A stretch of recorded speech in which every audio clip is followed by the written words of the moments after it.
사는 데는 힘이 필요합니다. 이 힘이라는 것은 신체적인 건강이 가장 기본이지요. 연세가 어느 정도 점점 더 이상 드시고 아주 고령이 되시면 이제 걷기가 힘들고 외부로 외출이 힘들어지시지요.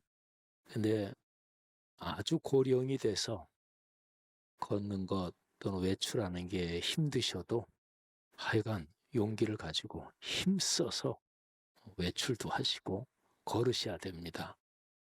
그러다가 언제쯤 아유 도무지 더 못 걷겠다. 그리고 그냥 댁에 계시면 그러면 더 이상 걷지 못하시죠. 그러니까 사는 데는 힘이 있어야 합니다. 그거는 가장 기초적으로 신체의 힘, 건강을 말하죠. 근데 사는데 힘이 있어야 된다는 그 힘은 신체 건강만은 아니죠.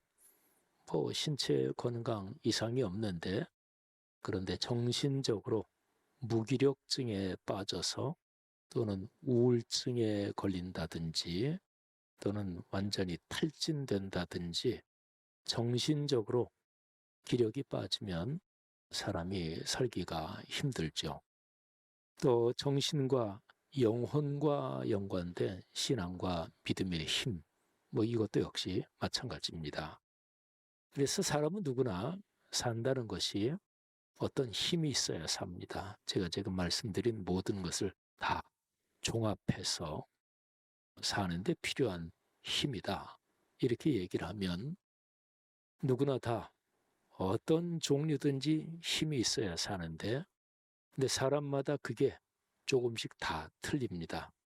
자존심이 굉장히 센 사람은 그것도 역시 힘 중에 하나입니다. 내 자존심, 그거 믿고 살고 또는 내 체면, 그거 끝까지 유지하려고 아주 기를 쓰고 그것도 에너지 중에 하나입니다. 그러면 한번 여러분들이 지금 그런 질문을 자신에게 던져보세요. 나는 무슨 힘으로 사나 하고 한번 스스로에게 질문을 해보십시오. 그런 것도 있지요. 아유, 사는 게 힘들고 또 아유, 좀 대강 편하게 살지. 하지만 아들, 딸 기르느라고 또 그렇게 열심히 살고 이제 그런 것도 있지요. 여러분에게 스스로 질문을 던져보세요. 나는 요즘 어떤 힘으로 사나?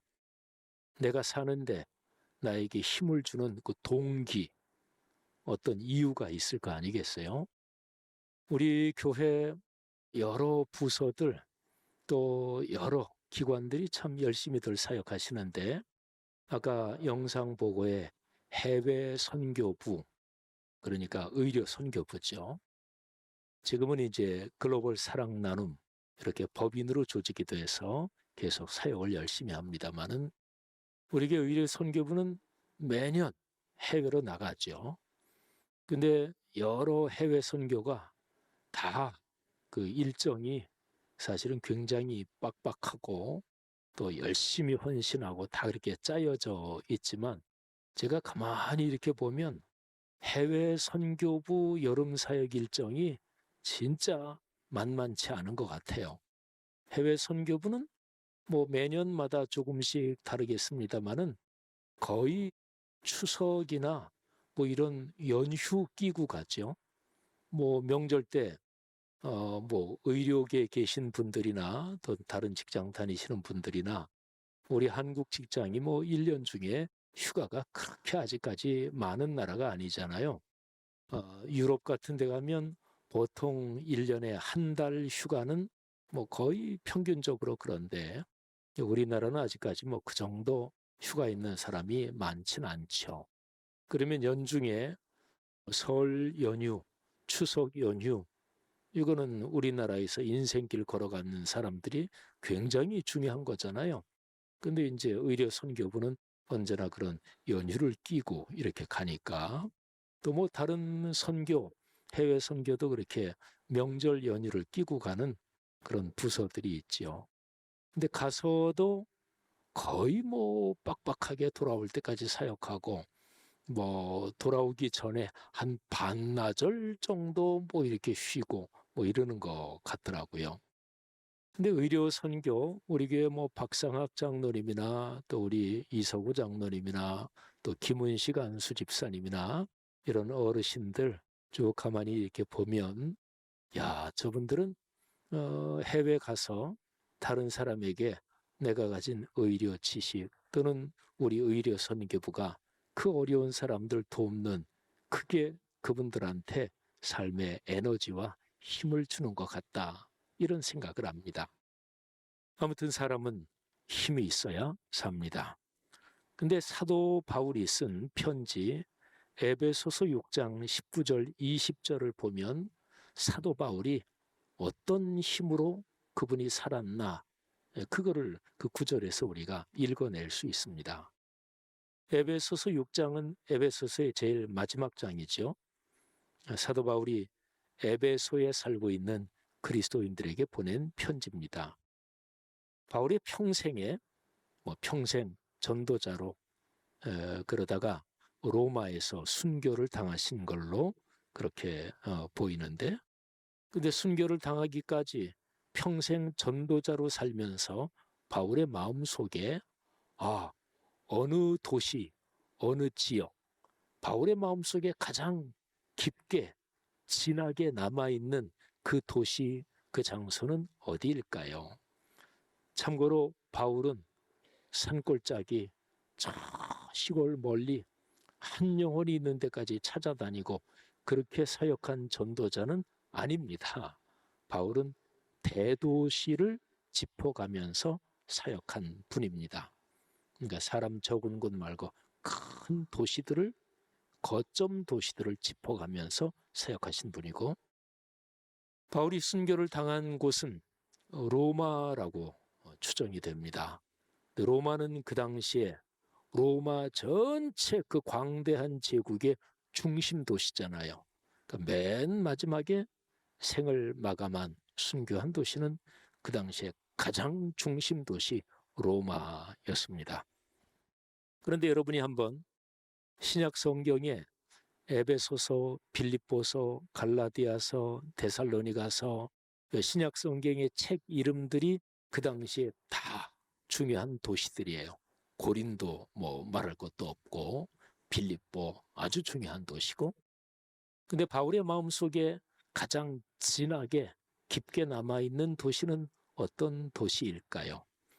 이제 설교를 들으시면서 이제 머리 회전이 센스가 빠르신 분은 지 목사님이 지금 에베소서를 설교하지 저런 질문을 던지면 에베소였겠지 이렇게 짐작도 하시겠지만 근데 뭐 제가 사도 바울에게 여쭤본 것도 아니고 바울이 또 자기 편지나 어떤 글에서 내 평생 전도자로 살면서 이 도시에 대한 내 마음속의 애정이 가장 컸다. 이렇게 기록한 글은 없습니다. 그런데 아마도 에베소 뭐 딱 이 한 도시가 진짜 내가 가장 신경을 쓴 도시다. 이렇게 단정적으로 말할 수는 없어도 두 개나 세 개를 꼽으란다면 당연히 에베소가 반드시 들어갈 것입니다. 하나를 딱 꼽으라 그런다면 로마일까? 에베소일까? 뭐 이런 생각은 좀 들어요. 근데 에베소는요. 사도 바울이 평생 전도하고 사역한 도시 중에서 제일 길게 머물렀던 곳입니다. 3년을 좀 넘게 머물렀다고 보시면 돼요. 사도 바울은 심지어는 어떤 도시에는 데살로니가 같은 곳에서는 아주 짧게 보면은 한 달 정도밖에 머무르지 않았습니다. 또는 조금 길게 봐야 2달이 채 안 되는 기간 머무르다가 전도하고 바로 다음 도시로 가고 심지어는 그러기도 했습니다. 뭐 데살로니가에서는 박해가 있어서 피할 수밖에 없는 그런 사정도 있기는 있었죠. 고린도가 한 1년 반이 있었습니다. 두 번째로 길게 있었던 도시예요. 네베소는 3년을 있었고요. 제일 길게 있었죠. 그리고 시간적인 길이로 제일 길게 있었다. 이것 말고도 에베소는 바울이 2차 전도 여행 때 거기에 가려고 했던 도시인데 그런데 성령이 막으셨어요. 그래서 에베소로 가지 못하게 하고 서쪽으로 계속 토끼몰이 하듯이 밀어붙여서 그래서 드로아 바닷가에 있는 도시에서 에게해를 건너서 유럽으로 먼저 건너가게 하셨습니다. 그래서 거기에서 건너가서 그 당시에 에게해 건너편 그쪽은 커다랗게 북부 지방은 마케도니아, 남쪽 저 유명한 그리스 아테네 뭐 이쪽에 있는 도시는 아카이아. 그런데 거기를 쭉 전도하고 2차 전도는 끄트머리에 예루살렘으로 안디옥으로 돌아가면서 에베소에 잠깐 들러요. 자기 마음속에 늘 있었거든요. 성령이 나를 보내시면 하나님의 뜻이면 내가 다시 온다. 그리고서 안디옥 예루살렘에 올라갔다가 그 다음에 다시 또 3차 전도여행 떠나는데 그때 이제 에베소에서 길게 사역합니다. 아무튼요. 제가 말씀드리는 거는 에베소 이 도시는 바울에게 그토록 중요한 도시였다. 그런 거지요. 그런데 여기에 있는 교회 편지를 쓰면서 제일 마지막에 편지 끄트머리에 저를 위해서 꼭 좀 기도해 주십시오. 이렇게 기도 부탁을 합니다. 그 기도 부탁을 하는 그 성경 구절이 바로 19절, 20절이에요. 자, 보세요. 나를 위하여 여러분들이 구할 것이 있습니다. 저를 위해 기도 좀 해 주십시오. 내용이 이런 겁니다. 하나님이 내게 말씀을 좀 주시도록. 그래서 내가 입을 열어 복음의 비밀을 담대히 알리도록 바로 그렇게 나를 위해서 기도 좀 해 주십시오.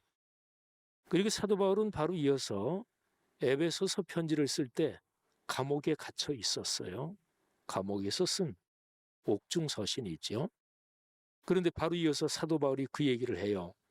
내가 말씀으로 복음을 전파하기 위해서 이 일 때문에 내가 쇠사슬에 매인 사신으로 있다. 그러니까 감옥에 갇혀 있습니다. 그런데 감옥에 갇혀 있든 다시금 이 감옥에서 나간다고 하든지 이 감옥에서 생을 마감하든지 상관없이 어떤 상황에서든지 당연히 할 말을 담대히 하도록 여러분들이 그렇게 나를 위해서 기도해 주십시오. 여러분 바울의 심정을 한번 생각해 보세요. 지금 감옥에 있고요. 물론 에베소서를 쓴 그 감옥에 갇혀 있을 때는 바울이 이 감옥에서 내가 못 나가고 죽는다 이런 생각까지는 안 한 것 같아요. 근데 디모데 후서를 보면 거기에는 내가 이 감옥에서 나가지 못하고 생을 마감할 것 같다. 그런 표현이 나와요. 근데 에베소서는 그런 표현은 없지만 아무튼지 간에 지금 감옥 속에 있는데 여기에 있다가 나가든 어떻게 되든지 간에 내가 마땅히 할 말, 이게 바로 복음을 전파하는 거죠. 그 일을 내가 해야 된다. 그러니까 그 일을 위해서 하나님이 나에게 말씀을 좀 주시도록 여러분이 기도를 해 주십시오. 이렇게 부탁을 하는 거죠. 그런데 하나님이 말씀을 주신다는 얘기는 성령이 사도 바울에게 강력하게 역사한다. 이거를 위해서 기도하는 거하고 똑같습니다. 자, 제가 그 조금 앞에 몇 절 앞에 구절을 한번 읽어드리면 에베소서 6장 10절 이하에 보면 저 유명한 하나님의 전신갑주를 취하라. 진리의 허리띠, 의의 호심경, 평안의 복음, 그 신발 뭐 등등 쭉 나오죠. 근데 제일 마지막에 결론적으로 나오는 게 하나님의 말씀입니다. 제일 중요한 결론적으로 공격용 무기, 아주 명확한 공격용 무기가 제일 마지막으로 나오는데 하나님의 말씀을 가지십시오. 근데 그 하나님의 말씀을 이렇게 표현합니다. 성령의 검, 곧 하나님의 말씀을 가지십시오. 그러니까 하나님의 말씀은 비유적으로 말하자면 칼입니다. 그런데 그 칼은 성령의 칼입니다. 그리고 그 얘기를 하고 나서 바로 18절에 또 모든 기도와 간구, 그러니까 여러 방식으로 기도를 하되 항상 성령 안에서 기도하라. 그러니까 17절, 18절에 성령이란 표현이 2번 나오죠. 그리스도인 여러분, 여러분이 악한 세력을 이기기 위해서는 무장이 필요한데 제일 중요한 무장은 성령의 칼입니다. 그게 하나님의 말씀입니다. 그리고 바로 이어서 그 다음 절에 항상 기도해야 합니다. 그런데 그 기도는 성령 안에서 성령에 의지해서 성령의 기도를 올려야 합니다. 그러니까 성령이란 말이 2번 연속해서 나오지요. 자, 그러면 보세요. 사도 바울이 자신을 위해서 기도해 달라 그러잖아요. 그 기도는 여러분 성령 안에서 성령이 주시는 힘으로 저를 위해 기도해 주세요. 이런 얘기고요. 하나님이 내게 말씀을 주시도록 기도해 주십시오. 이렇게 얘기하잖아요. 근데 그 말씀을 달라는 얘기는 여러분 제가 성령의 칼, 성령의 검, 그 말씀을 갖도록 저를 위해서 기도해 주십시오. 이런 얘기죠. 여러분 사도 바울이 어떤 힘으로 자기의 사명을 끝까지 잘 감당했나요? 그는 바로 말씀의 힘이었습니다. 그는 성령의 칼, 성령으로 작동하는 말씀이었고요. 그리고 그 말씀이 작동하기 위해서 성령으로 자신이 기도했고 또 다른 성도들에게 성령 안에서 저를 위해 기도해 주십시오. 이렇게 바울이 마지막으로 기도를 부탁하는 거예요. 그러니까 바울이 살았던 힘은 성령의 능력으로 작동하는 말씀과 기도였죠. 제가 많이 좋아하고 또 설교할 때도 많이 인용했던 구절이 디모데전서 4장 5절이지요. 하나님의 말씀과 기도로 거룩하여 짐이라. 뭘로 거룩해진다고요? 말씀과 기도로. 그런데 말씀은 성령의 검입니다. 그리스도인의 기도는 성령의 도움으로 성령의 능력으로 기도하는 것입니다. 찬송가 중에서 성령에 대한 찬송가가 우리 한국 찬송가에 이렇게 저렇게 많이 있죠. 근데 이제 보통 우리 한국 교인들은 성령 찬송가 그러면 은혜가 풍성한 하나님은 이것부터 시작해서 뭐 불로 이 찬송 이런 게 먼저 떠오르죠. 그런데 찬송가 195장은 가사가 1절부터 5절까지 한 절이 짤막한 건데요. 한번 들어보세요. 1절부터 5절 가사. 성령이여 우리 찬송 부를 때, 이게 1절이고요. 2절은 기도 드릴 때, 3절 성경 읽을 때, 4절 전도할 때에, 그리고 5절은 이제 결론적으로 조금 다른데요. 자, 그런데 1절 성령님 우리가 찬송 부를 때 진심으로 찬양하게 하소서. 2절 성령님 우리가 기도 드릴 때 우리 곁에 계셔서 기도를 가르쳐 주세요. 3절 성령님 우리가 성경 읽을 때 그 성경 말씀 속에서 빛을 보도록 도와주십시오. 4절 성령님 우리가 전도할 때 지혜로운 말씀을 주십시오. 5절은 결론이에요. 성령님 우리가 더 겸손해져서 겸비하고 겸허해져서 우리 주님 예수님처럼 되게 하옵소서. 여러분 1절부터 5절 이 찬송가 195장 가사에 보면 뭐 불같이 뜨거운 방언의 은사, 치병 이런 건 없죠. 그죠? 그런 것도 성령의 역사 중에 중요해요. 근데 그것보다 더 중요한 거는 인격의 변화고 그리고 일상의 변화고 예수 그리스도를 닮아 주님의 성품을 갖는 거, 이게 성령의 역사에서 더 핵심이고 더 중심입니다. 찬송가 195장을 가사를 쓰신 분이 조지 크롤리 목사님이에요. 이분이 아일랜드 더블린 태생인데 성공의 목회자, 성공의 신부입니다. 시인이기도 하고 소설가이기도 하고 런던의 성 스테판 교회에서 30년 이상 목회한 아주 존경받는 설교자입니다. 그런데 이분이 이 찬송시를 남긴 것이 아주 유명합니다. 아마 이분의 신앙을 가장 잘 표현하는 그런 거라 그래요. 그런데 이게 원곡의 제목이 Spirit of God descend upon my heart. 그러니까 하나님의 영이시여 제 마음에 오시옵소서. 이게 이제 원 찬송가의 제목이에요. 하나님의 성령님 제 마음에 오시옵소서. 그래서 제 마음을 바꿔주시고 거룩하게 하시고 예수님 닮게 하옵소서.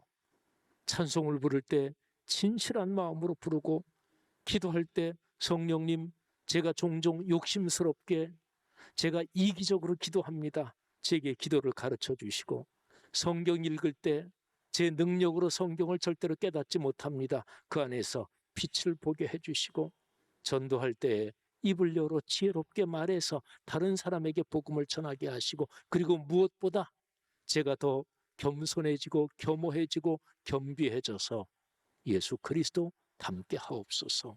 이런 가사를 쓴 거예요. 근데 이분이 이 찬송가 가사를 쓸 때 74살이었어요. 1854년이었습니다.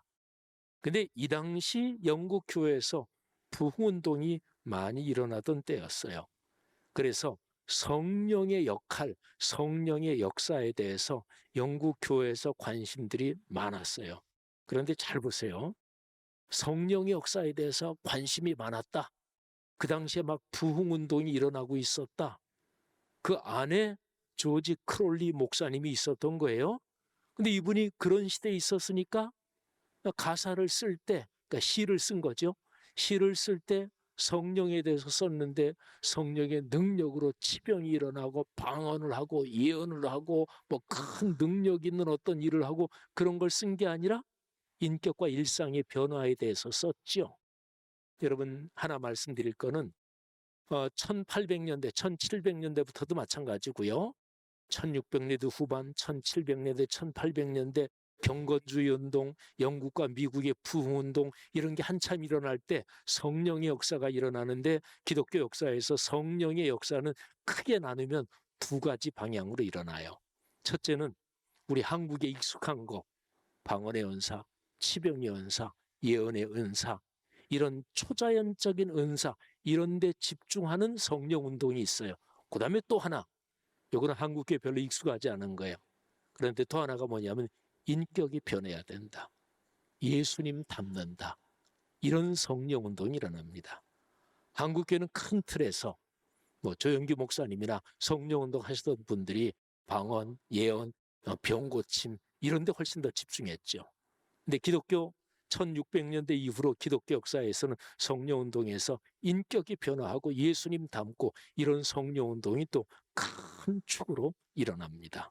여기 조지 크롤리 목사님의 이 가사는 바로 그런 흐름 안에 있는 성령 운동, 거기에서 깊이 성령의 은혜를 사모하는 그런 찬송이죠. 사랑하시는 여러분, 우리가 걸어가는 인생에서 성령이 우리에게 역사하셔서 성령이 주시는 말씀의 검, 그 능력으로 무장하고 또 성령 안에서 기도하면서 그 힘으로 살아가는 그런 축복이 있기를 주의 이름으로 축원합니다. 이 프로그램은 여러분의 미디어 선교 후원으로 제작되었습니다. 선교는 사명, 후원은 동역. 당신도 복음을 전할 수 있습니다. 선교 후원 02-6333-1003번